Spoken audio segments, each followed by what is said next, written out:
Ce matin, à l'école primaire Maurice Saint-Pierre à Boivin aux Abîmes, les cours ont quelque peu été perturbés par la visite du ministre des Outre-mer. Est-ce que vous aimez l'école?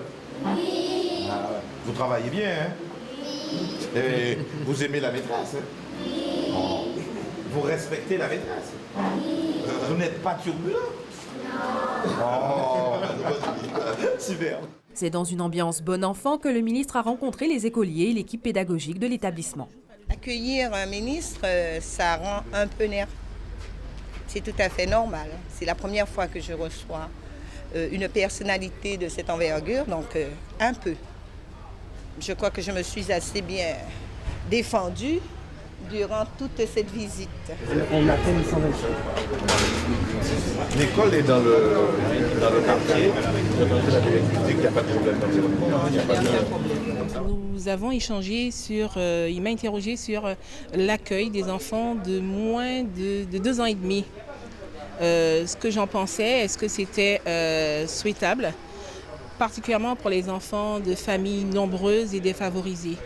Je crois qu'il a été nécessaire de dire que les enfants élevés dans une famille nombreuse, ils ont déjà des éléments en termes de socialisation. Beaucoup d'échanges, beaucoup de relations à l'autre.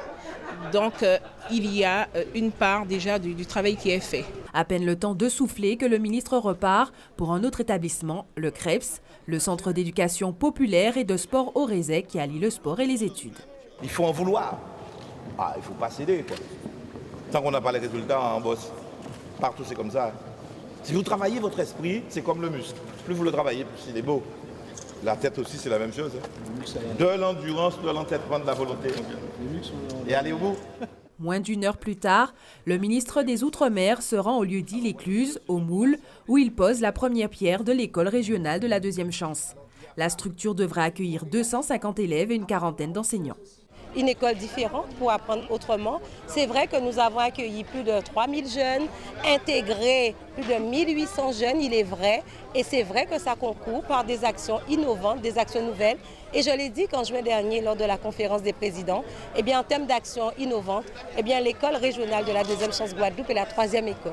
Un nouveau chantier soutenu par la collectivité mais aussi par l'État, dont l'objectif est de renforcer l'insertion et la qualification des jeunes.